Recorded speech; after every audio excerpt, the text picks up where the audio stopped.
Any committee meetings for February 22nd, 2022, 2-22-22. A lot of twos. Tuesday. A lot of twos there. Let's start with the Bet Pledge of that Allegiance. tonight. Yeah. Pledge allegiance to the flag of the United States of America, and to the republic for which it stands, one nation, under God, indivisible, with liberty and justice for all.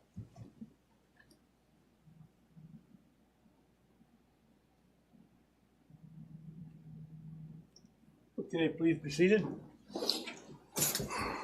First up, Environmental Affairs, Supervisor Cronewetter. Thank you, Mr. Chairman. We put out an RFP for solid waste management plan. I want to thank Mitch for putting money in the budget this year for it. We got two proposals. One from the Genesee Finger Lakes Regional Planning Council and one from Barton and LaJudas. Everybody on the committee got a copy of both to read through, and I would like to propose the Genesee Finger Lakes Regional Planning Council, just for the fact that everybody doing it has PhDs, and their price was $15,000 less than Barton and LaJudas. We're not reinventing the wheel here. We got all the information from the DEC a couple of years ago to see if we could do it in-house, but we didn't have the staff or time to do it, so.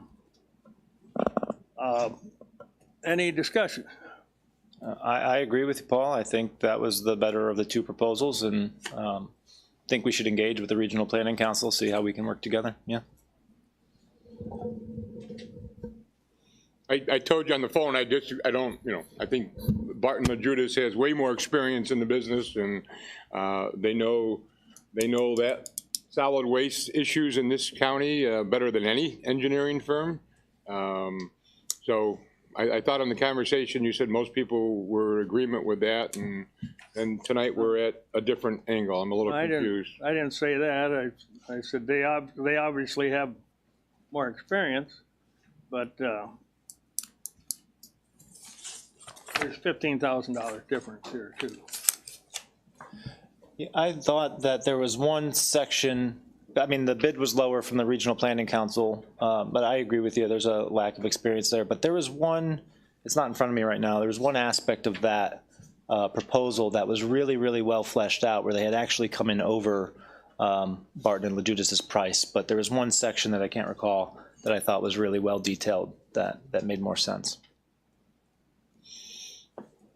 So can I bring it up to a vote, take this out of committee at least? I make a motion that we accept the bid for Finger Lakes, Genesee Finger Lakes Regional Planning Council. I'll second it. All in favor? Aye. Aye. Aye. All opposed? Looks like we passed that out of committee. One other thing, I would like to thank Bill Ebert from Cayuga Lake Watershed Network for donating his anaerobic aerator to train the people for our septic tank inspection program. Scott knows he was looking for somebody to donate their septic system to teach people proper inspection protocol. And Bill Ebert graciously donated his. That's all I have, Mr. Chairman. Okay, very good. Thank you, Chairman Cronewetter. Next up, Human Services, Chairman Enslow. Thank you, Mr. Chairman. I'd like to call the Human Services Committee to order. We have two issues tonight. Issue 1, Seneca County Division of Human Services contract with Glove House, Inc. for child welfare related services. Can I get a motion? Motion. Second? Second. Go ahead. This contract expires March 31st. We are going to continue services with Glove House to go along with their parenting recruitment, but also help with the supervising prevention work. They're doing an excellent job for us. They've also taken on some of our adult protective cases, helping us find homes for our homeless population, which they have been gracious enough to do and help a lot. Great. Any other questions for Tracy? All those in favor? Aye. Aye. Opposed? Passed. Issue number 2, Seneca County Division of Human Services to enter into an agreement with Worldwide Travel Staffing and amend the 2022 county budget. You got a motion? Motion. Second? Second. Thank you. Go ahead, Tracy. As you can see, Mr. Enlow corrected the title, Margaret. It's Worldwide Travel Staffing, not Blackbird HMIS, if you just the title. This agency is going to be doing our nursing assessments. Mary Saywell has retired, and she used to do those. We don't really have very many of them because the state is taking those assessments over. We just don't have a finalized date. It was supposed to be March 1st, now they're saying May 1st. But we still have to do any nursing assessments for home care, aids, that sort of thing, for the children in the community, even though we can control their family results. It may be 30 assessments a year. I put in 30,000. I think I'm being very generous. I don't think it will be that much, but I just wanted to be on the safe side. Okay. Any other questions for Tracy? All those in favor? Aye. Opposed? Motion passes. Any unfinished business for this committee? Any new business? Human Services stands adjourned, Mr. Chairman. Thank you. Supervisor Enlow. Next up, Mental Health Services. But you're up again. Thank you, Mr. Chairman. I'd like to call the Mental Health Services Committee to order. We have one issue tonight, and issue 1, Board of Supervisors authorize acceptance of a $50,000 grant from New York State Office of Children and Family Services, OCFAS, to support domestic violence services and amend the 2022 county budget. Get a motion? Motion. You got a second? Second. All right, go ahead, Margaret. Thank you, Supervisor Enlow. This is a $50,000 grant to support our domestic violence services. We have a 24-hour hotline, and we provide advocacy and also to support missions of domestic violence. OCFS is providing $50,000 to provide an array of services, including not only potentially support of our domestic violence counselors' salary and fringe, but also direct services to victims. Great, thank you, Margaret. Any other questions for Margaret? All right, all those in favor? Aye. Aye. Opposed? Motion passes. Any unfinished business? Everything, Margaret? No, good? All right, thank you, Margaret. Any new business? Mental Health Services Committee stands adjourned, Mr. Chairman. Okay, thank you, Chairman Enlow. Okay, next up, Personnel. Thank you, Mr. Heisman. We have 9 issues in front of the committee this morning, or tonight. I'd like to call the Personnel Committee to order. Issue number 1 is to reaffirm the elimination of Seneca County Universal Mask Policy. Governor Hochul ended the mandate on February 9th. Chairman Heisen followed suit on February 10th. This is just a reaffirmation of that. Could I have a support? Thank you. Any questions? All in favor, please say aye. Aye. Anybody opposed? So carried. Issue number 2, approve the creation and filling of 1 full-time psych nurse with the Mental Health Department. This is, most of these positions that we're going to be talking about are, came out of the vacancy committee before the committee meetings tonight, and this is part of a grant that we have in mental health, so it's no impact on our budget and so forth. So can I have a motion for that, please? Second. Motion. Thank you. Support? Second. Thank you.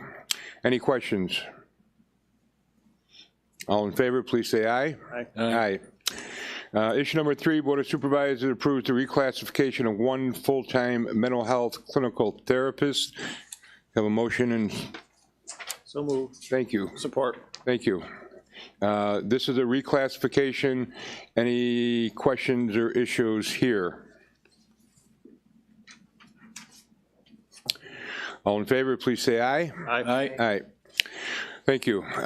Issue number 4, the Board of Supervisor approves the reclassification of one full-time employment and training counselor in the Department of Human Services. Can I have a motion? Thank you. Second. Thank you. A lot of these reclassifications is an attempt to try to get people into a better hourly rate than what they're making. Our turnover is getting worse and worse, and people are leaving for similar positions at other municipalities, in the private sector as well. Some of our folks are making no more money than they would be making in a retail environment, McDonald's, Walmart, so forth and so on. So some of these are for that purpose, is to try to, in the matrix, put them in a better position with a different title type of thing. Any questions here? All in favor, please say aye. Aye. Issue number 5, again, the same idea, reclassify 6 positions to staff resource assistants with grade and salary increase. Can I have a motion for this, please? So moved. Thank you. Second. Thank you. Again, same philosophy here.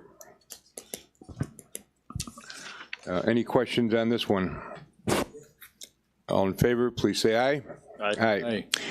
Issue number 6 is refill vacancy in the sheriff's office. The sheriff's office, well, can I have a motion for that, please? Support. Thank you. Thank you. Sheriff's office has lost LPN. This is to replace this position. Again, another one of our employees have moved on to a different opportunity in the same type of profession. So we need to refill this, and hopefully we'll keep going. Any questions here? All in favor, please say aye. Aye. Issue number 7, refill vacancy in the Department of Human Services. Again, this came out of the vacancy committee. Can I have a motion for this, please? Motion. Thank you. This only needs our Personnel Committee's approval. It does not need a board resolution, but again, another position open because of a person leaving. Any questions? All in favor, please say aye. Aye. Aye. Issue number 8, refill vacancies in the Emergency Management Office. We have 3 dispatchers and 1 senior dispatch position. Can I have a motion for that, please? Motion. Thank you. Again, it's the same record. People have left to other positions, better pay, and for the most part, and here we are. So we're trying to get these filled as quickly as possible. Any questions for this? All in favor, please say aye. Aye. Aye. And last but not least, issue number 9, refill vacancy in the weatherization program. We have 1 opening for a weatherization aid position. Can I have a motion for that, please? Thank you. And again, this person has left to greener pastures. Any questions? All in favor, please say aye. Aye. Aye. Mr. Chairman, we have one item under unfinished business. The Board of Supervisors at its February 8th meeting voted to return to committee the following draft resolution, and I'd like this to come under discussion tonight out of this committee to bring it to the full committee at the end of, or the beginning of March. Board of Supervisors approves the creation and filing of 1 full-time human resource assistant and personnel office. Can I have a motion for that, please? So moved. Thank you. Originally, when we looked at the reshuffling of this office, it was giving people different titles and moving certain people into areas of strength. We thought it would be a very minimal impact on the overall budget for that department. After looking things over, it's about a $15,000 impact, which the money would come out of contingency fund to cover those expenses in that budget. But Laura feels very strongly that this is the best direction for the department and the people that she has working for her. And certainly, I trust our department leaders. They know firsthand who's the best people for the best position. So I would like to move this forward. Is there any questions that Laura can ask you or answer? Laura, could you explain sort of how this will help? Oh, damn it, I always forget this thing. Could you explain how this will help the department run more efficiently and allow the other folks to focus on other tasks? So the person that would be the HR assistant would be maintaining roster records. Right now we have them in paper copy, cardstock, and the person would be putting the information into the software that we currently use for the application process, which is Discover eGov, or eGov for short. That's an awful lot of time and maintenance that it's going to take to put all of the information in for all of the employees and all of the county municipalities as well, which includes the school districts, towns, villages, soil and water. We're responsible under civil service laws to verify that people that they're hiring for these positions in municipalities meet civil service requirements. We have the oversight of that. So getting this system up and running is going to be crucial. And it will continue to be something that whoever's doing that is going to need to maintain as the paperwork is coming in on a regular basis. They'll have to keep updating records. It'll be easier for us to pull reports. We can pull them instantly once the information is actually put into the system. There's not a system now, It's not set up to do that yet. We have to build it. I know how to build it, which is basically building the positions. There's tabs that you go through, and then you have to create the tables so that they have options to choose from. I know how to do that. I can teach staff to do that. And then the person, I would like to see this person be very instrumental in dealing with that, also assisting with a lot of the continuous recruitment exams that we give every week. The person would be also assisting with orientation, onboarding, and preparing packets for new hires, doing all of the emailing, correspondence. So there's a lot of things that are not difficult, but it is time consuming to put packets together. And the biggest thing for me is the eGov thing. That's really what I see is it's going to be time consuming, but once it's up and running, it's amazing. And is that something where the outside folks could access to get a civil service? Okay, That's exactly what that does. Super nice. Yes. So that any municipality can, go into the portal. Once we give them user access, they can say, I want to see all of the laborer applications. And because people go in, fill out their applications currently, they can designate where they want them to be viewed at, or department heads for that matter. They can go in and they will see every single application that's approved for their location specifically. So then in the town of Fayette example, when we hired the account Morgan, right? Mm-hmm. So when we did that, we would have been able to go online to see all those that Approved, you'll only see approved applications. Gotcha, all right. That would be amazing from a town's perspective to be able to not have to wait for, Laura to get them to us and then email. That would be. That cuts out all of that. Everything is done electronic. The MSD forms, which is probably very boring to everybody, but it's it's a report of personnel change form.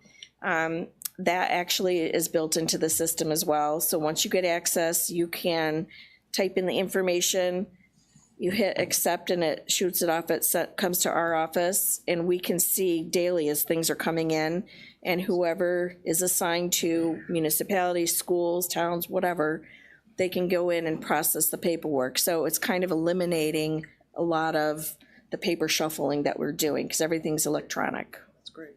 So. Laura. Okay. I'm sorry, 2 quick questions, I think. Can you just, and I know you jumped into this late, and so I give you credit for that, but my question is, in the last 6 years, how many people have been added to the personnel department? roughly, if you could think? How many positions have been added into personnel? The confidential, so it was, for the longest time, it was just the three of us. Correct. However, the insurance, even though they were their own entity, they still worked with the personnel office. And it's kind of still the same thing. So I know Rhonda's position was a payroll systems or payroll support specialist. She was actually moved out of IT over to personnel. So Becky's position was moved up. And again, these things happen when I wasn't here. I'm not trying to put you on the spot. I guess No, my I know. point being is the personnel department has grown pretty rapidly over the last several years. And I'm not saying it's not justified, but I do question at this point in time, we just went through and had 7 or 8 vacancies that we can't fill. And now we want to create a position that's going to make more money than some of the people that have been here for a long time. And I struggle with that. We have contracts that are not negotiated, that are still pending. And with the amount of people in personnel, I question whether or not now is the time to do this position. That's fair. And I think with the number of people in personnel that entering data, maybe that's something, I don't know if data processing can, I don't know. We're really behind. We're struggling. Our annual report is due March 1st. And we're just so behind. And I understand, and I'm not trying to make this conference, I'm not. And I understand you came in last minute to help out, and I'm all for it. I would like to see the contracts be settled first before we dive into creating a new position and take care of what we need to ahead of time. That's just my stance on it. That's okay. That's fine. My only comment with the salary is that the person needs to be management confidential, and that is the very lowest salary on the salary schedule. So that's why we went with that. Thank you, Laura. Yeah, I'm good, thank you. All set? Yes. Okay. Any further questions for the committee? Members of the supervisor board? All in favor, please say aye. Aye. Anybody opposed? Opposed. So noted, Supervisor Reinhardt. And Trout's absent. There was just Supervisor Reinhardt opposed, right? Yes, sir. All set then, right? Yes. Carried. Thank you. Yep. Thank you. Thank you, Laura. Thanks, Laura. Any other unfinished business for this committee? Any new business for this committee? Mr. Chairman, Personnel Committee is adjourned. Thank you, Chairman. Next up, Planning, Development, Agriculture, and Tourism. Chairman Barnhart. Thank you, Mr. Chairman. We'll call the Planning, Development, Agriculture, and Tourism Committee to order. The first issue in front of us tonight is to authorize clerk to publicize for second public hearing for OCR grant for financial assistance to Seneca Dairy Systems. Is there a motion and a second? Motion. Mr. Croninwetter. Everybody else is absent. Do we have Mr. Hayes on the phone tonight? We don't have a quorum. Yeah, it's Oh. me and you, Is guys. he here? Dave, you here? Yes, sir. All right, need you to carry the load, buddy. I got a motion from Paul. Is there a second? Yes. Thank you, sir. Please. Good evening. Back in 2020, the county received a Office of Community Renewal, OCR grant in the amount of $600,000 to assist SDS Dairy Systems to purchase equipment for their new facility to be located on Seneca Army Depot. At that time, public hearing was conducted. Now the machinery has been purchased and we're ready to close out the grant. But before we do the final closeout, we need a second public hearing. So we're requesting that the clerk authorize for a public hearing to be held in April. Great, thank you. Any questions from the committee? Questions from the board? Hearing none, all those in favor say aye. Aye. Any opposed? Motion carried. Next issue in front of us is a resolution to reappoint Harriet Haynes as the Seneca County Fair Housing Officer. Is there a motion and a second? Motion. Second. Thank you. Ms. Henry. All right, yes, this is just some housekeeping. OCR, or the Home and Community Renewals Office, has requested that we have a more recent resolution designating Harriet as the Fair Housing Officer. She's been serving in that role for some time, but they have just requested that in conjunction with some of the paperwork that the IDA will be submitting, they're asking for a new resolution. So that's what this is. Thank you. Any questions? Questions from the board? Hearing none, all those in favor say aye. Aye. Mr. Hayes? Sorry, aye. Thank you. Any opposed? Motion carried. Hang tight right there, Jill. Any unfinished business before this committee tonight? Under new business, I'm going to preempt the item on our agenda. Ms. Henry, did you want to say a couple of things tonight? Yeah, I just wanted to take a quick minute to bring a few things to make you aware of in case you weren't. On your desk, you'll see that there is information about the internet survey that's being conducted by the state and Department of Public Services. They've been working with a consultant called ECC out of Penfield to conduct a statewide survey on access and quality of that access. And they have been trying to get input from communities. Mitch and I spoke with representatives of ECC and Genesee Finger Lakes Regional Planning Council on Friday, and they indicated that our response rate is rather low. They're hoping for something around 5% of the households. We're not quite at 1. I think we're almost at 0.5%. So, you know, we said in an effort we would, again, present some of this information and start working with the communities and our stakeholders and some of the local media outlets to get this information out. But what's in front of you is just how you can access that survey. You can either go to the web address where you can actually do the survey and they'll actually do a speed test of your internet, or you can do this off your phone with the QR code where you'll just be taking a survey, and then attached to it is also some information about the state holding some public comment hearings. And there are 8 sessions being held. Those dates are in there, so we just wanted to get that out in case anybody wanted to participate or present any comments during those. Jill, what's the website? For the broadband. For the survey? The survey is www.senecacountybroadband.com. Thank you. All right. And the only other thing is I just wanted to also hope that you have each received a letter from the planning department that were sent out last week regarding vacancies on the Seneca County Planning Board. These basically, we're letting you know what the current vacancies are and that we will potentially have some additional vacancies coming up this summer. Our concern is over time that this could hinder our ability to approve projects to get that information back to the local municipalities to take action. So it's like, I want you to be aware of the vacancy, the issue. I want to have you some input about whether or not you think those vacancies could be filled.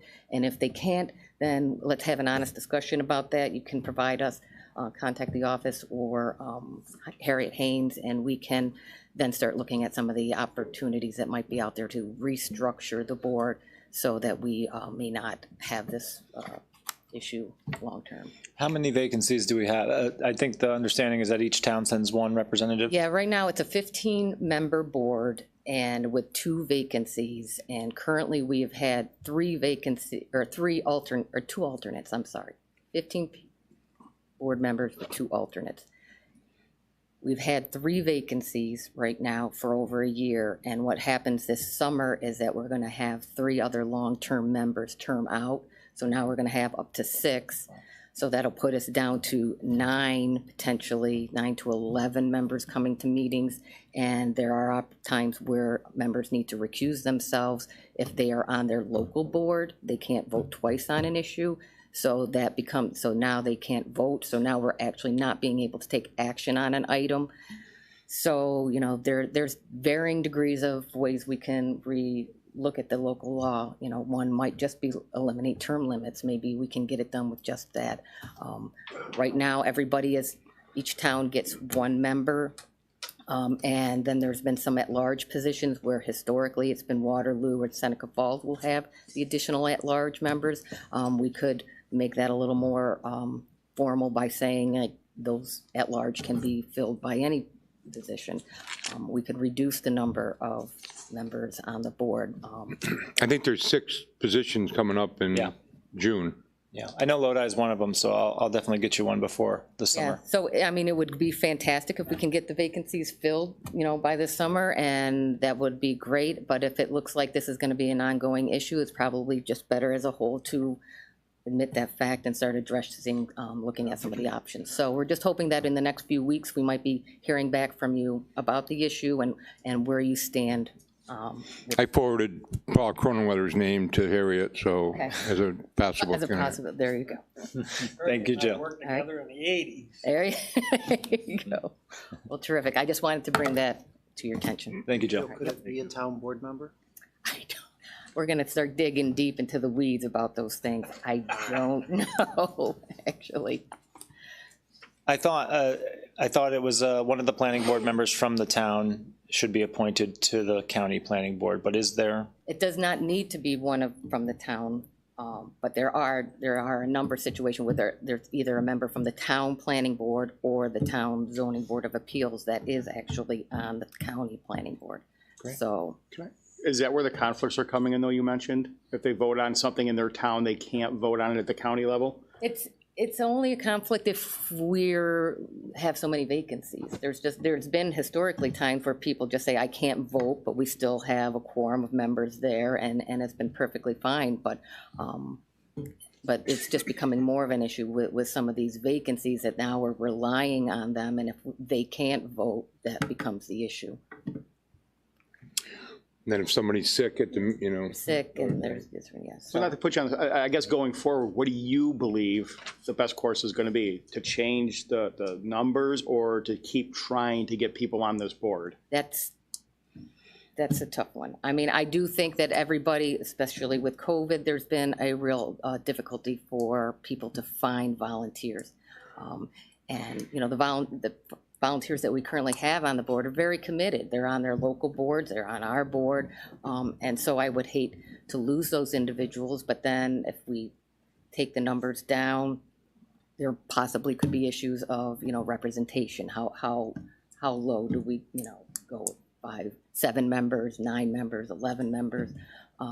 So yeah, I do think we have concerns long-term that we might not be able to keep these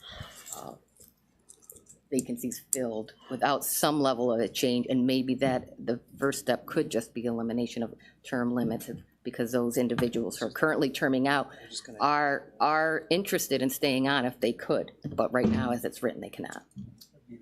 Yeah, That'd be a so start. yeah, I mean, I would certainly, I don't know if that comes out of this committee, but I'd certainly entertain that for discussion at some point here over the next couple of months, but I'll challenge my colleagues to make sure that we fill these positions. Again, I know Lodi's slacking on it. We have a little planning board turnover, so we'll put it at the top of the priority list, and I encourage you guys to get on it.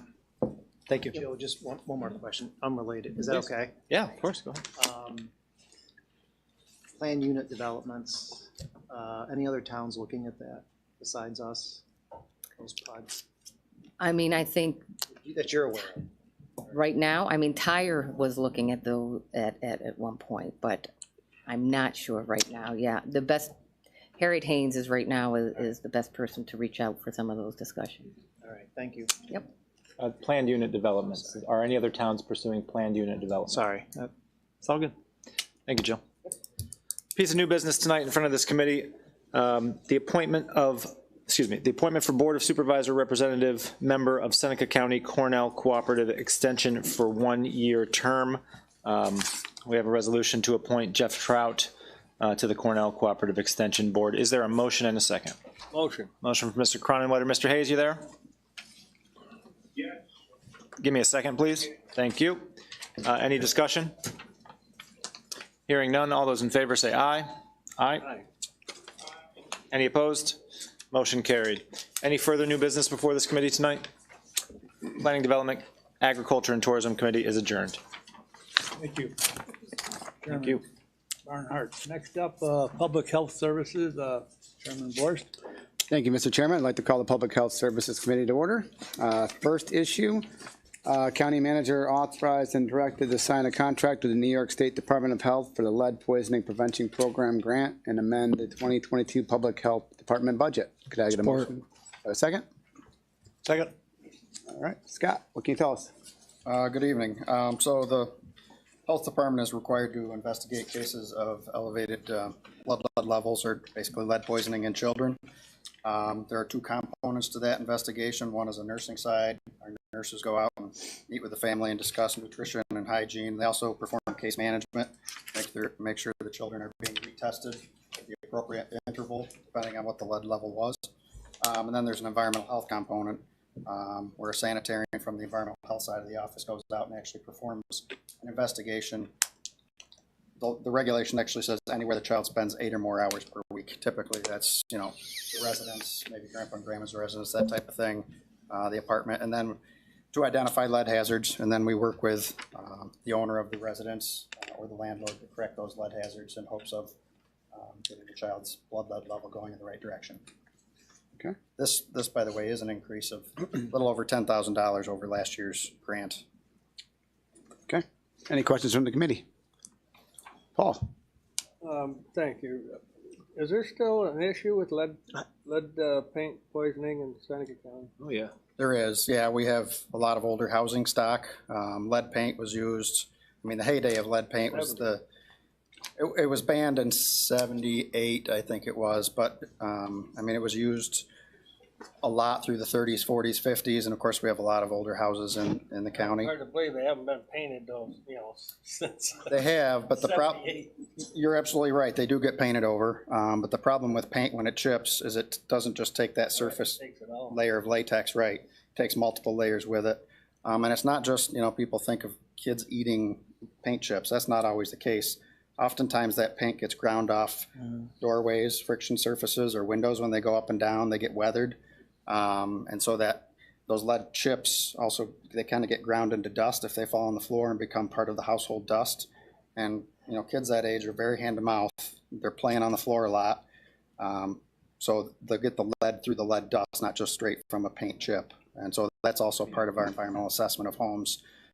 If we don't find obvious paint hazards with chipping paint, oftentimes we'll take lead dust pipe samples to see if there's an elevated level of lead in the dust in the home. Thank you. Good question. Scott, what about water? Is that not an issue, lead and water? Lead and water, of course, was made infamous by the Flint, Michigan, and the federal government has thrown a lot of money towards correcting lead and water issues. Truthfully, in my 20 or so years of doing blood lead investigations, I've never had a case where it was tied to elevated level in water. Typically, even if you have an old lead service line, which there aren't a lot left, but if you do have that, we can sample and see if that's an issue, and then the correction is until the line can be replaced, you just run the water for a few minutes in the morning, because it takes a long time for lead to leach out of pipes into the water, and so if you just get rid of that kind of first draw water out of the pipes, you're good to go for the day. Great, thank you. You're welcome. Any other questions? Yeah. Ernie? How many inspections have you done in the last year? Oh, I want to say we've had about a dozen lead cases or so, so probably maybe slightly less than that, probably one every 5 to 6 weeks. And we've been making good use of that new XRF machine that this board authorized us to purchase. We've been using that on the home inspections to identify which surfaces, because you can look at a deteriorated surface, but it's hard to know for sure if it contains lead paint. So we've been using that machine pretty regularly now. Thank you. Okay. Any other questions? All in favor? Aye. Aye. Opposed? Passed. Okay, next. Board of Supervisors amends fee schedule for services provided by Seneca County Health Department in relation to the Seneca County Watershed Protection Law. Get a motion and support? Support. Second. So the law that was passed last year by this board indicated that we were to set fees for system, basically septic contractors to register annually, and for septic inspectors to register and or re-register when their certification became due. And so that's what this is. These fees are roughly in line with Cuyahoga County adjacent to our east. They're slightly less, actually. I was hoping that by having a modest fee, it would encourage compliance with the law, because we're really about compliance, not about, getting off the ground and with enforcement and being heavy-handed and so forth. I also wanted to generate some interest from some existing certified inspectors, perhaps in Cuyahoga County, that might register here to help seed our new inspectors list with some folks who've been around the block a few times, so that we have a good, robust list for people to choose from. My fear would be having, 1 or 2 inspectors, and then people are beholden to that fee. And I've actually already had interest from a couple of Cuyahoga County inspectors who've reached out to me and indicated their intent to register as an inspector. So a little bit more about the law. We are preparing to roll out the public information of that in very early March. The inspector course is set for late March, and of course the law becomes effective April 1st of this year. Now, Scott, to be a certified inspector, are there any education requirements? Do they have to be in the plumbing business or anything like that? Or can anybody that has interest be trained and go do it? Not just anybody who has interest. I mean, you have to have some sort of a background. Don't necessarily have to have been a septic installer. Certainly someone who is or has been a plumber, code enforcement officers. Basically, if they have experience and knowledge, and we'll assess that. It is spelled out in the law, but it's not anybody can come. You do have to have some background and knowledge of septic systems, but you don't have to know everything there is. That's what the course is for. So. Okay. Any questions from the committee? I have a question. Can I ask one? Yep. Supervisor Barnhart. Scott, what towns are you starting with this year? What's that? What towns are you starting with this year? I believe it's Ovid and Fayette. And actually, Sanitarian and Environmental Health has already identified all the properties, about 600 between the 2 towns that are due this year for that routine inspection. Those properties within 250 feet of the lakes. And those have all been loaded into an Excel spreadsheet, and we're working on dumping those into a database as soon as we can so that we can generate the letters to the homeowners. And I'll give you a heads up before the letters go out to the homeowners, so in case you get phone calls. But I would anticipate the letters would go out maybe late April, early May, and give folks until November 1st to get those inspections completed. Thank you. We also intend outreach to lending institutions, real estate agents, and the like, attorneys and so forth, to educate them on the requirements of the law. Banks have already reached out to me. They have an annual outreach to health departments, say, do you have any new laws, has anything changed? And so we intend to make sure we educate the local lenders that work in the county. Okay, and how long does this inspection process take if somebody is interested into it and wants some information? Like, how long does it take for them to, if they went out and did an inspection of the house? Is it 2 hours? Is it 4 hours? Is it typical routine inspection? An hour. Okay. A property transfer inspection takes a little longer than that because of the volume of water increases. And then subsequent to the actual dye test portion of the inspection, then the homeowner has to also have the tank pumped out. Mm-hmm. But the inspection itself, routine inspection, I would say an hour or so is okay. Average. All right. Any other questions? No questions. All in favor? Aye. Aye. Opposed? Motion carried. Issue number 3, county manager authorized and directed to sign a contract with the New York State Department of Health for the Immunization Action Grant and amend the 2022 Seneca County budget. Do I have a motion? Support. Do I have a second? So moved. All right. Go ahead, Scott. So the Immunization Action Program grant, easy for me to say, that helps pay for our clinics for childhood immunizations, polio, chickenpox, diphtheria, MMR, all the immunizations most of us had as children. We are the provider of last resort for folks who do not have insurance, and also for folks who are underinsured. That is, they may have insurance, but perhaps their insurance plan does not cover childhood immunizations. And so this helps support that program. This grant is the same amount as was granted to this county last year. Okay. Questions from the committee? Questions from the board? No questions. All in favor? Aye. Opposed? Carried. Issue number 4, Board of Supervisors appoints Dale Fryer and Tiffany Folk to the Seneca County Board of Health. Get a motion? Support. Have a second? Okay, go ahead, Scott. So Dr. Fryer brings a little bit of a different voice to the table. He's an emergency room physician. has lots of in the medical community. We're actually very fortunate to, in a small county without our own hospital, to have, this would make a fourth physician on the Board of Health. We're only required to have 3 physicians, but it's nice to have an additional physician that's interested in joining the Board of Health. And Ms. Folk is active, in the community, especially in suicide prevention. She's the president of the Tristan Foundation, a not-for-profit that brings attention to suicide awareness in hopes of preventing suicide. She's also active in various other civic organizations such as the Waterloo Rotary, and was a recent member of the Waterloo School Board and chaired the Mental Health and Substance Abuse Committee for the school. And she's also been active in other organizations such as Wreaths Across America at Sampson Veterans Cemetery. So her name was suggested to me, so I thought I'd bring that up. Okay. Any questions from the committee? Questions from the board? No questions. All in favor? Aye. Opposed? Okay. Carried. Thank you. Any unfinished business to come before this committee? Any new business? No new business. Public health is adjourned. Thank you, Chairman Borst. Next up, Public Safety, Chairman Reinhardt. Thank you. At this time, we'll call the Public Safety Committee to order. We have 2 issues in front of us. The first one will be authorizing the extension of a contract for upstate quality improvement and caseload reduction grant through the Public Defender's Office. It's extending it to June 30th of 2022 with no local match. Is there any support? Support. I'll support. Second. Thank you. All those in favor? Aye. The second item, will the supervisors authorize the purchase of 20 Axon body cameras for the sheriff's office? Can I have a motion? Support. Thank you. Sheriff? These are cameras that we've, in our Police Reform Act, when we did that in the last year or so, this was part of our plan to have all the officers on the road have cameras. This would establish that. This is a 5-year contract. The first year would be $27,163. This includes the cameras, 20 brand-new cameras.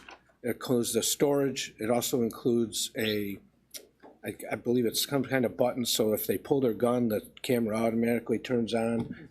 Some pretty good technology. But that's what this is. And I've found money to pay for this first year, but that would have to be, after that, we'd have to look at the budget next year to add that into the budget. Any questions from the committee? Thank you, Mr. Chairman. Is there a requisite from when you turn the cameras on or turn them off? We have a policy on that. Anytime you draw your weapon, anytime there's, a use of force, it's supposed to be on, things like that. Anytime you walk up to a car on a traffic stop, you're supposed to turn it on. You go to a domestic incident, you're supposed to turn it on. So we have a policy. It's all guidelined on when they're supposed to turn it on. That's what I wanted to know. Thank you.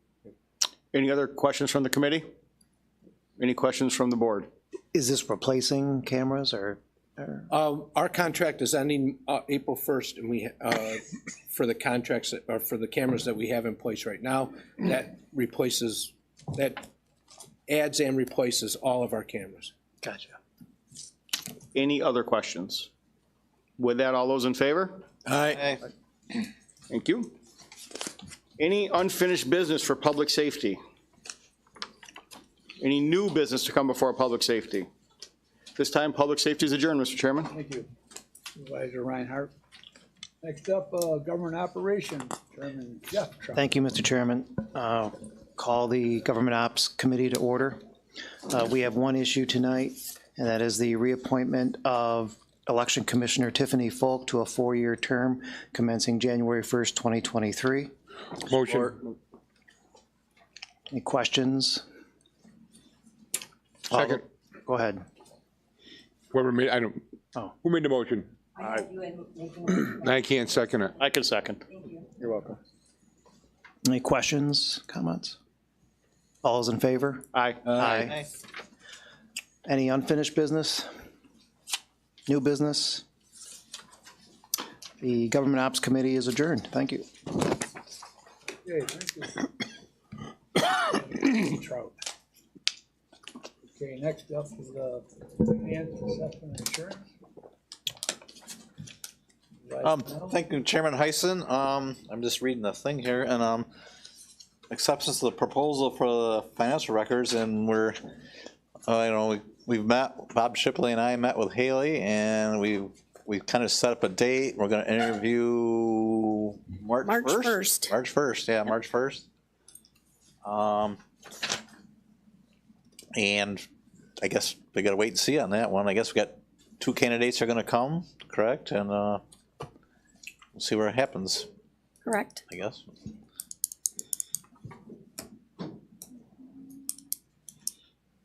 Anything else? Bob, you mentioned you want to come too, but we got to watch out the quorum probably, right, Haley? If we bring a lot more people in for the interviews? I think that should still be fine within the open meeting law if it's 4 supervisors, right? I don't know if I'm gonna come or not, but No. Okay. You're welcome to, I guess. you put my name on the email, so. You're welcome to if you want to, I guess. How's that? But yeah, we got some questions lined up, and we'll ask them. We're going to ask them both the same questions, and we'll see where it goes. I don't.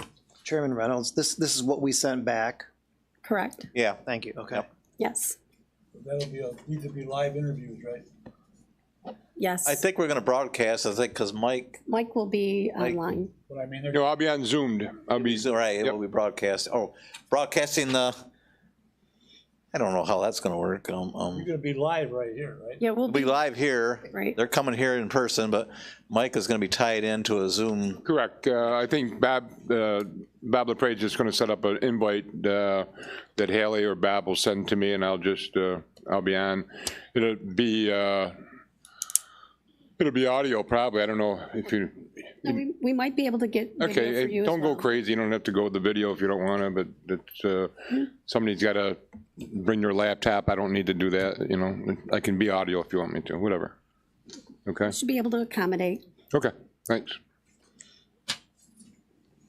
That's all I've got. Informational. Haley, is there anything else you want to? So the intent will be that when finish with the interviews, and we'll bring forward the resolution at the board meeting, potentially to do a Rule 29 to award that night, so that we can move forward.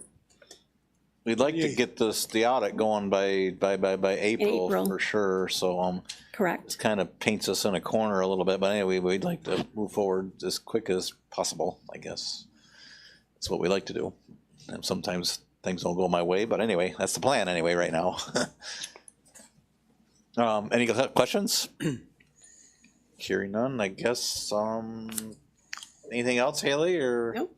All right, so I guess finance assessment and insurance or So no action. adjourn. Yeah, no action. Okay, thank you, Chairman Reynolds.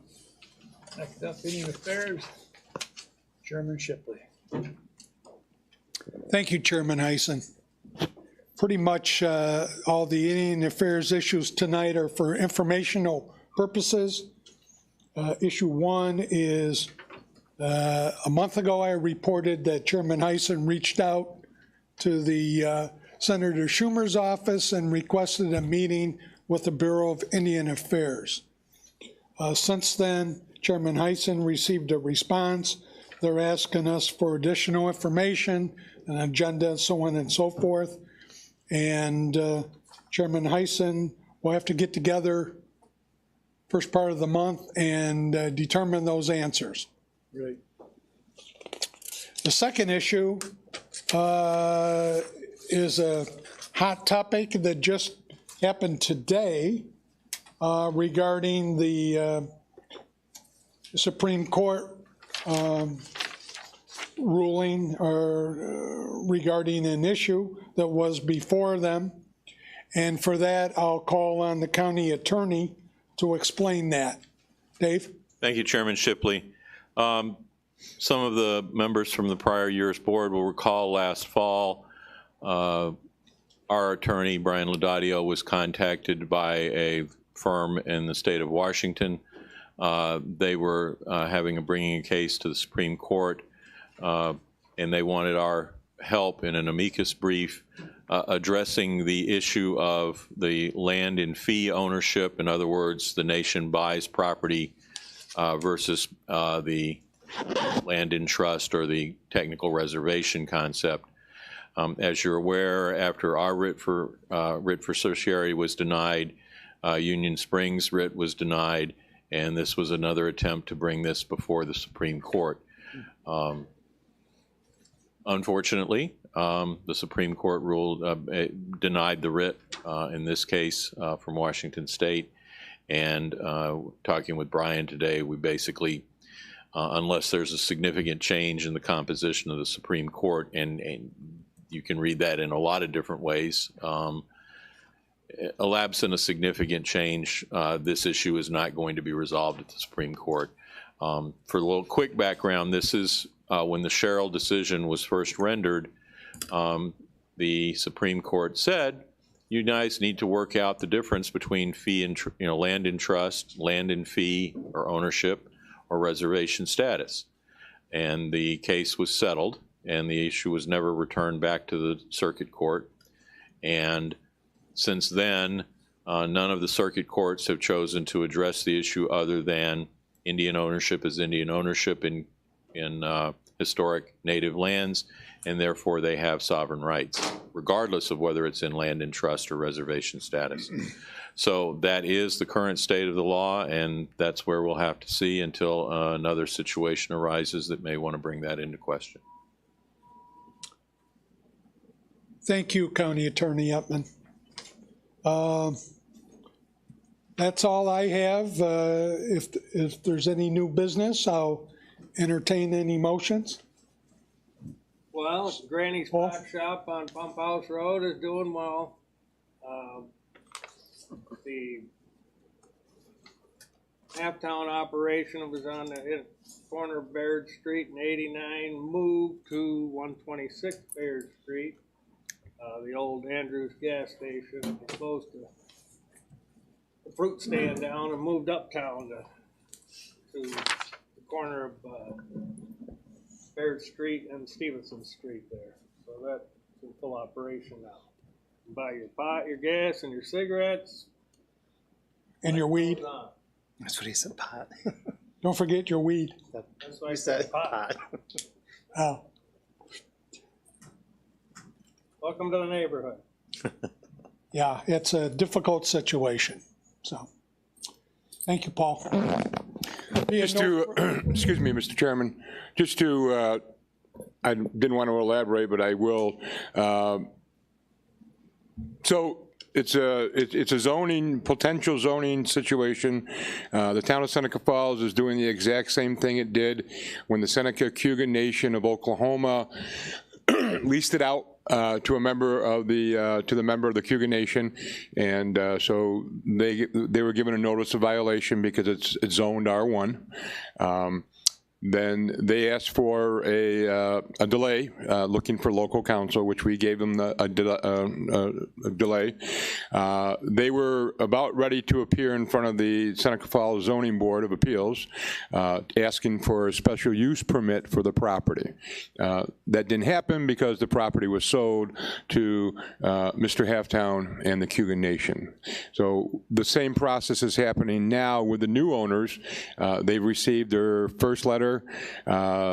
They've asked for a 10-day extension, which was granted to them.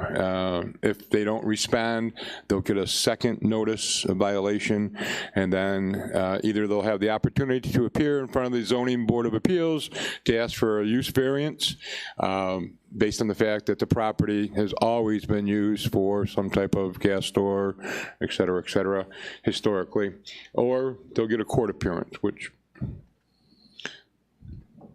will be great. One more thing. Looking forward. For all, Thank you, Supervisor Farrar. for all citizens that were looking for the pipe keeper's shop, that's relocated up behind Fast Track on the intersection of 5 and 20 and Route 90, heading towards. It's in Cayuga County now. They've opened the owner, or the people leasing off Baird Street have opened a facility in Cayuga County now, right over the canal. Basically, So it's in Cuga County. Which faction is that? That would be the members of the Unity County / traditionalist type of thing. They used to own, The other one, yeah. or used to run it. They're not selling gas. They're mostly cigarettes and marijuana, What a combination. or a combination. Where is that located? Right behind Circle K gas station when you cross over the canal going to Auburn on Route 20. 20. The old Freebridge area, you know, remember? Way to the thruway. Take a left at the light, and it's the first building on your left. On the corner of 5 and 20 and 90. Oh, I see that was done over that house. And we've been in contact, Chief Peenstra has been in contact with the new Office of Cannabis at New York State. Finally, after 4 months of reaching out, they finally responded. We told them our situation, that cannabis is being sold by Native Americans in our community. And basically they said, we feel bad for you. Yeah, while they're trying to figure it out. They will, they'll get back to us, type of thing. What's that? So while the state is trying to figure out how they can market it, you know, the Native Americans have had it marketed so Yeah, they figured it out a long time ago. a couple hundred years ago. Thank you for the updates. Paul, I'll go back. You mentioned a cigarette and whatever on 89, Mama's place? Grandma's place. Grandma's place. Pump House Road. Now Supervisor Boris mentioned that the recognized faction of the Cayugas, the federally recognized faction, has some kind of a court paperwork to serve on that to. Imagine, you know, Clinton doesn't like any competition. Yeah, before you know it, that'll be. That facility is still in operation. Yeah. It's just it's a shed that was put out front. Again, the town of Seneca Falls has exhausted our zoning violations. Again, it's R1, and they're doing business in a residential area. And we've also, we cited them not getting a permit to add a storage shed to their property. That's now a court appearance. Don't quote me, but that's in first part of March. They will be appearing in a court appearance type of thing. And again, I don't know what a local judge is going to do or what they can do, but we've gone through the process. And it's very frustrating to everyone. Certainly keeping you folks busy. Yeah. Thank you. That's it for any. One question, sorry, Mr. Chair. So, and thank the county attorney for his summary. So this question, I'm not trying to make it too simple, but if the Supreme Court has, for the third time, denied it and said, like Dave, the way you put it, figure it out, right? Then it feels as if, and I want to know if this is an accurate assessment, it feels as if, or looks as if, unless the current leadership changes, the state of affairs is going to continue in the pace or in the trajectory that it is. Is that inaccurate? Yeah. Okay. Outside? Yes, thank you. Kyle? Go ahead, Paul, go ahead. Kyle? I forgot what I was going to say. Paul, you had another? No. Oh. Yeah. I visited the Peacekeeper shop or whatever it was. That's what it was. Well, if you remember, bring it up next month. Can't remember. Chairman Heisen, with that, Indian Affairs is, without having any topics, we managed to take up 10 minutes. Oh, I got it. Okay, Kyle. We're no longer protected by the Article 10, right? The state Article 10 that was paying for all of our court fees. So this amicus brief that we filed is now being paid by Seneca County residents. Is that right? To the best of my knowledge, that is paid. That was adopted by this board to pay that. And all legal matters going forward will be paid by? At this point, there's nothing official. I know that Mr. Laudadio had reached out. They were getting no answers. I'm not trying to speak out of hand, but I would say that, yes, we've had our shot at the Supreme Court, and unless there's something truly, something substantially changes or a substantial new issue arises, and even at that point, we would have to reach an agreement with the state. Thank you. Well, we were under contract when we were doing that, but I guess they didn't like that we didn't choose one of their law firms to write the brief. Are you saying that if we had selected one of the state recommended law firms, they may have covered the costs? Maybe. I don't know, right? We should have a right to whoever we wanted. We looked them over. No, I agree with that. And then I had them send another letter to them when they were talking about some other issue a month or so ago. I said, Brian, make sure you ask him where the $150,000 is. Then he said, well, it wasn't put in the budget. Now, this was back in December or January. That's long before the budget was adopted. So if they had really cared about it, they would have put it in the budget and kept their word that they've been doing for the last 30, 40 years of paying our bills. Seems like we need some state representatives from Seneca and Cayuga. You're asking me. Because I don't think we have any, right? Yeah. No state legislators from Seneca or Cayuga? Yeah. We have two in Seneca County. From Seneca County or Cayuga County? Well, you don't have to. They're serving and representing everybody. Just saying. Somebody to push our agenda a little bit would be nice, right? Well, we've told them, and Pam knows all about it. And she's trying. And we're going to lose her at the end of the year. Yeah. And you know, I'll mention one other thing, Chairman. Up until a few years ago, New York State was funding Seneca County for our lost tax revenue on the unpaid property taxes by the Cayugas. Are we still getting money from the state, or is that stopped? Once the Republicans lost the majority in the Senate, that's when the money stopped. Well, I would say we have to be in a negative situation now as far as those funds are concerned. We're really in a negative situation. Yeah. Up to $6.5 million. It's close to $7 million. Well, at one time I thought the state gave us enough funds for around $7 million a few years ago. They were given $300,000 or $400,000 a year for a few years there when Senator Nozzolio was still there. It was bigger in those days. We probably got it for 3 or 4 years, I'd say. Well, I think we should reach out to our representatives and ask, because of the New York State budget coming up very shortly, we ought to remind them that we're in a negative situation because of this issue. They don't care, but we can ask them. That's what I'm saying. You would go ask They don't Pam. care. You guys got to send a Democrat to talk to the Democrats.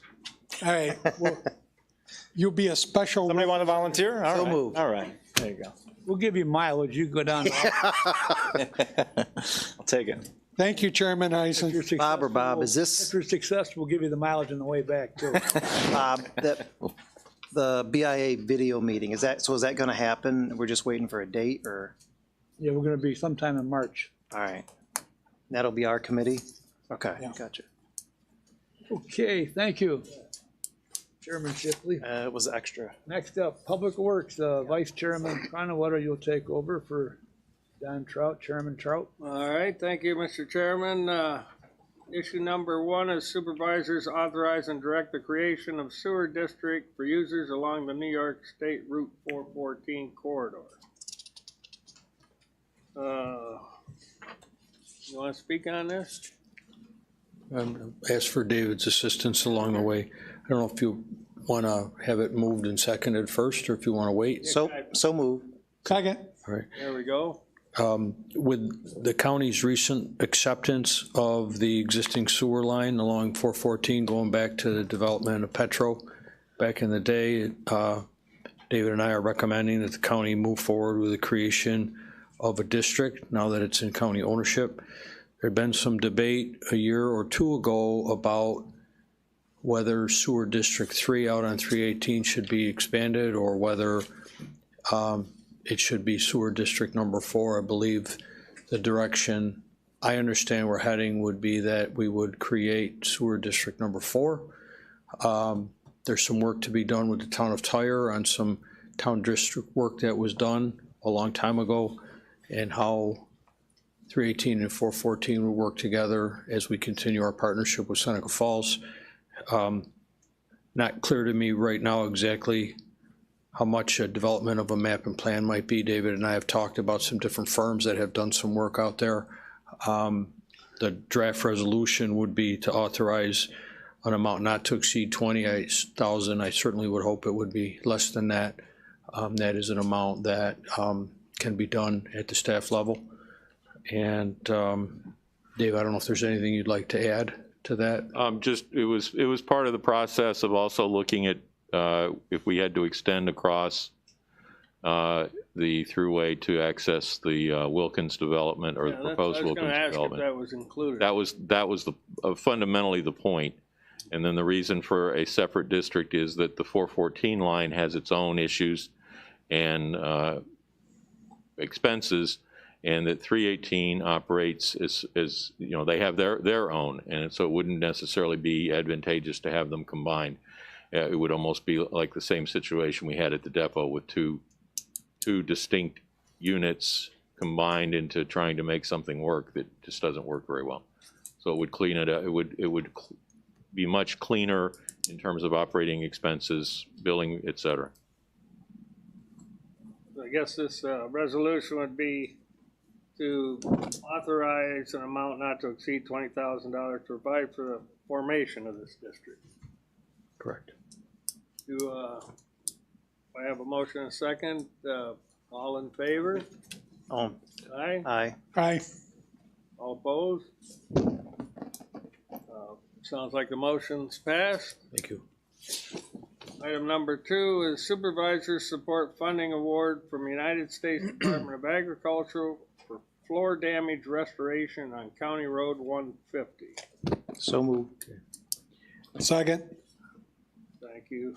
All right. Folks, this is, I would note it's flood, my bad, on the title and the resolution, flood damage restoration. Everybody remembers the flooding from 2018. We had a repeat in 2021 on the stream bed adjacent to County Road 150 in the town of Covert. Roy Gates and I have been working closely with Aaron at County Soil and Water, and a funding opportunity has presented itself to cover 75% of the estimated cost of that restoration. Our sense right now is that the regulatory review and approval through DEC, et cetera, will probably take at least 6 months to review how the stream would be cleaned out and how that stream corridor would be restored. In talking to Roy, we have 2 options to make the match. We can do it in kind, and that could be in the form of county highway hauling and or providing some of the materials. We'd obviously have to work that out with a contractor. The other option was that either in whole or in part, Roy thought that CHIPS money could be used for the local match. In any event, this is a 2023 construction project, fortunately or unfortunately. So in terms of allocating funding in the budget, if the board was comfortable with moving forward with accepting this $250,000 from the federal government, we would incorporate either the in-kind or the financial match as a part of the 2023 county budget. thank you. Okay. Yeah, it's tough to turn down $250,000. And it's obviously needed down there because it washes out every time you have a substantial rain event. So, Mitch, this would be contracted out or most It would likely. be competitively bid, yes. all in favor of this resolution to accept the grant, federal grant? Aye. Aye. Aye. Opposed? Motion carried. Paul, if I could, before we went to the next one, on a related note, this past weekend-ish, Sheldrake Creek flooded out and caused some damage down in the town of Lodi. Melissa Taylor and Joe and I have been working on this since the weekend. I talked to Mr. Brown today, actually was down there today and did an on-site assessment, took some photos. So we, 18, 21, and now 22, we've had another. Over the road there, Sheldrake Creek. Yeah, so the debris at the end that was left there from back in 18 is a big berm that extends, I don't know, a few hundred feet out in the lake. What happened is the ice started breaking up, floating down, got broken up down there, stopped, and then backed up, caused that creek to go almost up to the top of the bank, and then started going down the lower spur road over into the park, and then it broke up. It threw chunks of ice that probably weighed 1,000, 1,500 pounds, started floating down through, hitting the houses. Some of the houses flooded. We were down there with the sheriff's deputies, county guys, town guys, DEC, police were there, trying to figure out what to do to try and get that broken up. There was really no easy way to access it. Luckily, just the pressure ended up breaking it up, and it let loose. DEC officers were there. They actually got to witness what was happening. They could see as that water came down that creek. Finally, it was almost like a waterfall where it dropped off into the lake. It dropped maybe 3-4 feet like a waterfall from that debris field that's there. They gave some numbers that Melissa has been contacting to try and get some type of an emergency authorization to go in there and do something with that finally. It's just been like pulling teeth to get any authorization at all to do anything, and it just keeps backing up and causing more damage. And I don't know the number of houses that actually got flooded, a lot of them, until owners can come up. But I know that lower road, at least the houses that haven't been raised up since the last time probably got flooded out again. Not as bad as in 18, obviously, but it was backed up. The houses about halfway up to County Road 150 were all right up to the edges of their foundations in water again. So Used to be one of my favorite smelting streams too. Yep. Yeah. And years ago, when they used to dredge it all the time, they used to be able to bring boats up into there. There's actually boat houses that can't be used because there's so much buildup over the years. I think it's only 10 or 12 inches of water in that creek now, where they used to be able to bring boats up in all the way to the bridge. And why can't it be dredged? DEC won't let you. Yeah, I mean, I thought that. Protected waterways and natural formations. We get a lot of. Mitch has been dealing with this for years. I just got involved with it in the last couple of years. Mitch and Melissa have been years on this, and we just keep getting the answer of no, you can't do it. Natural erosion and any type of answer. But hopefully now that they've actually had some officers witness it and said that they would help escalate it, maybe we can get it escalated and taken care of. Yeah, and I mean, not to steal any of Ovid's thunder because it's pressing, but we're still dealing with issues from 2018 in two Lodi Creeks, same exact issue on Mill Creek. The debris is probably 5 or 6 feet higher than it ever was. So you can touch the bridge from underneath, which you could never do before. It was 10 or 15 feet above.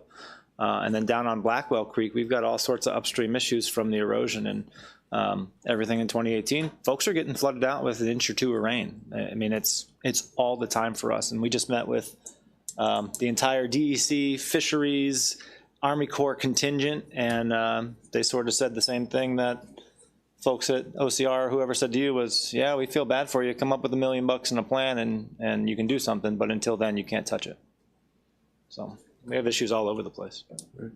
We're going to be taking another run at this and thought it was an appropriate time to make sure everybody on the board was aware that we're not out of the woods yet on this. And it may come a point where there might be a need for some county financial commitment as a part of an overall effort to get this done. So we'll keep everybody posted. So Mitch, does this one not require DEC approval? The one that you voted on? Yeah. It does, and Aaron at Soil and Water thinks it's going to take 6 months to get the approval.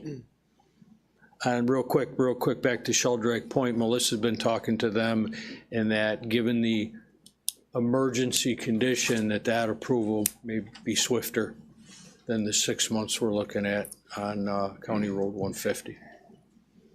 So, thank you, Paul.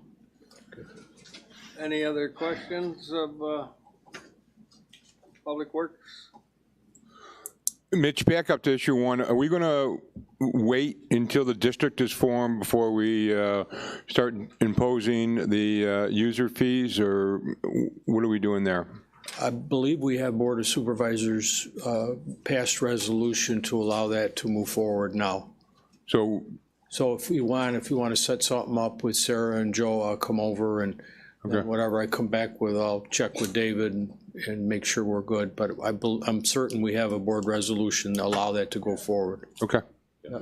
I'll wait on your call then, okay? Okay, thank you. Any other questions? I guess the Public Works Committee is. Oh, one more. And number three. Number three, Paul. This one?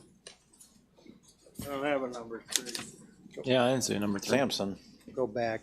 Sampson Veterans Bridge or Museum Cemetery. Okay. Yes, an update on activities at the Sampson Veterans Memorial Cemetery. Committee will receive an update on the construction and operational activities at Sampson Veterans Memorial Cemetery. Committee will also be updated on transitioning ownership. So this is on as an informational item. I'll keep this brief. The county continues to own and operate the Sampson Veterans Memorial Cemetery. As everybody knows, it was picked to be the first state veteran cemetery. That transition of ownership has not happened yet. Governor Hochul, when she submitted her budget to the legislature for this coming state fiscal year, put $4 million in to support the finances of the state taking over the cemetery. I don't have an exact date for transition. My best sense right now is that it'll be on or about October the 1st of this year.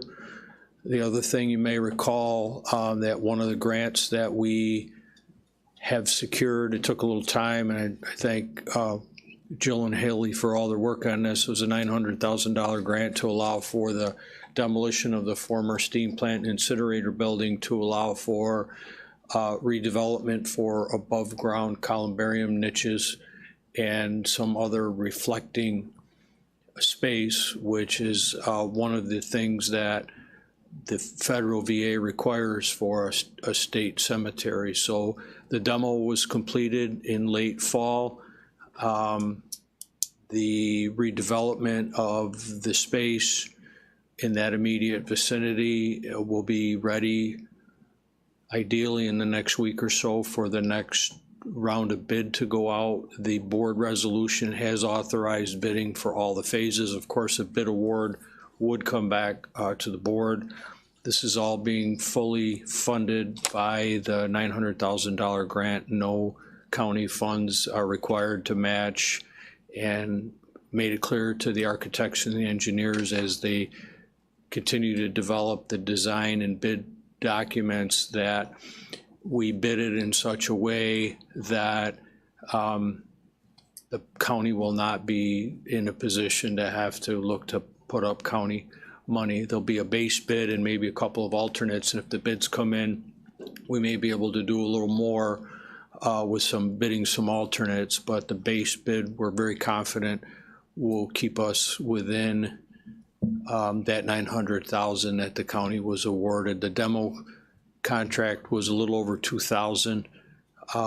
There was some abatement that had to be done, and of course there's the soft costs with the engineer and architectural work. So we probably have about $600,000 of the $900 left for this next phase, and I hope to have something for you to consider, probably not at the March committee meetings, but in April, with the goal to try to get that $900,000 work done and completed by October 1st, because we're the recipient of the grant. So I think we have to finish spending that money, close that project out while we're still the owners.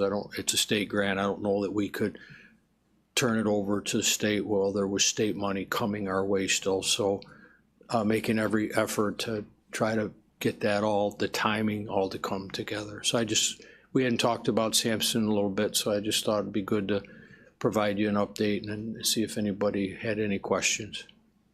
I was curious whether the state was gonna uphold their pledge to take it over. Do you think that $4 million, that's just for a 1-year budget for them, or that should be? I haven't seen the actual documents, but my understanding is that $2 million of it will go in for near-term operating costs, and then $2 million will go into, there's a term, I got to think of it for a minute. There's a term in the cemetery business, and I should know this, having worked at Mount Hope and Riverside Cemetery at one time, and perpetual care fund. So, yeah. Beautiful facility and a great asset to Seneca County. Yeah, thank you. Thank you for all your commitment to it. Thank you. Is there any unfinished business? Any new business? Public Works Committee is closed. Thank you, Supervisor Barnwell. Next up, water and sewer treatment management and operation. Joe, are you gonna take this? I can. I'll call the Water Sewer Treatment Management and Operations Committee to order. Ongoing issues regarding water and sewer treatment operations. Do we have any updates? Looking at the time, 6:56 p.m., you all should have on your desk, under the sewer use law, we're required to provide an annual update to the sewer district users. When the fourth quarter bills went out, we included a notification for the public meeting to be held here as a part of tonight at 7 p.m. It wasn't sure how the committee meetings were going to go, if we were going to need to maybe briefly adjourn the committees, hold the 7 o'clock meeting, and then continue. We're 3 minutes out. Worked out good. I will say, I'm not going to try to talk for 3 minutes till it's 7 o'clock, but I did not, in the notice that went out, it said if you have any questions or any that you'd like to submit, or any comments you'd like to submit in advance of the meeting, my email address and my number were there. I haven't received any calls or any emails from any of the district users. And this is not a real lengthy report, so I don't know if you want to wait 2 minutes. I don't see anybody from the public here. If you want, I can move in and take it. This won't take long. I can go through the report. If there's no objection. I can forward you a bunch of Mary Ann's old emails if you want to feel like back in the rhythm or something, you know? No, I would say just move right along. Okay. Yeah, we're about a minute off right now, so. Okay. So on the first page, in the year-to-date reports for. Do I need to adjourn the water and sewer to? To adjourn and call the public. Okay. Yeah. Yeah, I'll just do, I think we're good on that, actually. Any unfinished business for the water and sewer? New business? All right, we're adjourned. Now do you want me to call? Thank you, Supervisor. Yep. Bob, you gonna do this? I don't know, who's gonna do this? It's informal, isn't it? Yeah. Does that have to be called to order? Open the public hearing? Oh, that part. Could I have a motion to open the public hearing on the sewer, So moved. annual sewer meeting? Second. Yeah, there you go. Second. All in favor? Aye. Aye. Okay. Now we'll go. Now we're open. Okay, thank you. My phone says 7. Okay, so in my capacity as interim administrator of the water sewer districts, I will present an overview of County Sewer District, Water Districts 1, 2, and 3, financial highlights, a little bit on operations, and a little bit of information about next steps. One thing to keep in mind is that I ran year-to-date reports for all 3 districts. I ran it on 2/20, which would have been Sunday. We probably are still receiving some of the fourth quarter 21 bills coming in. That said, revenues exceeded expenses in sewer district number 1 by at least $32,000. So that's money that will carry over, go back into fund balance for future years. Sewer district number 2, revenues exceeded expenses as of 2/20 by a little over $30,000. So similar positive cash flow for the districts. Sewer district number 3, stable. We're still working through some of the revenue and expense projections on that, but year-to-date financial reports for all 3 districts are attached here. I should also mention that thanks to Amanda and Rob and his team in IT, this document has been uploaded onto the county's website on the water and sewer page for anybody in the public that would like to take a look at that. And questions don't have to end as of tonight. If there's anybody watching live or going to watch the replay on YouTube and have questions, we'd be pleased to answer them. In terms of sewer district number 1, I talked to Dan Duddleston at Yaws yesterday. For fiscal year 2021, the Willard wastewater treatment facility treated 165,728,600 gallons of wastewater. For fiscal year 2021, the district serviced 1,019 EDUs. As everybody knows, New York State Department of Corrections announced earlier, in 2021, the closure of the Willard campus.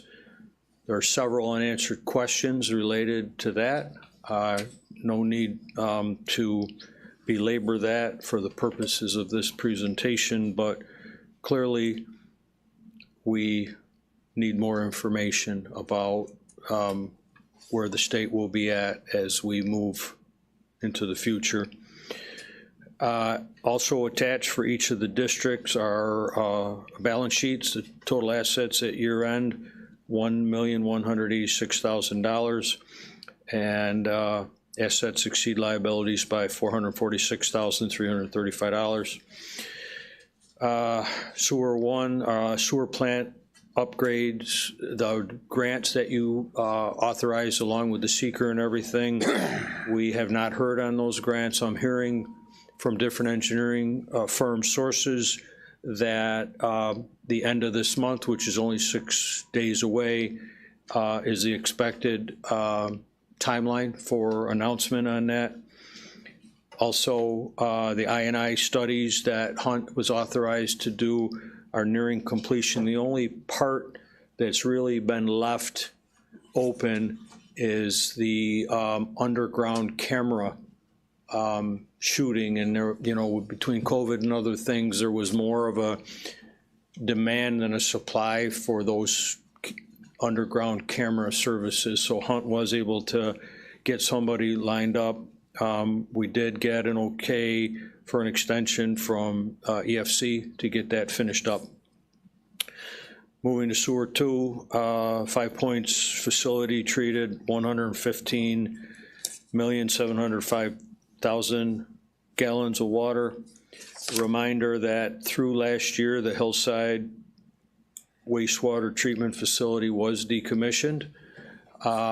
We still will have a decision to make going forward on the actual demolition of that facility. I did talk to Don Cardinal recently about that. I can also tell you that the Yaws environmental contract for that has gone from paid like $5,800, $5,900 a month to run the plant is down. Right now, the DEC is asking for one hour visit a week by Yaws. And so that's what we're doing right now, just to monitor, to make sure that, there's no flows going in, that somehow something got through. 2021, the district served 748 EDUs. Also attached is a balance sheet, assets exceeding liabilities. Similar to sewer one with the plan upgrade grant request is still pending. Hopefully, we're going to hear something in the next 6 days. And the I&I studies for both districts are running parallel.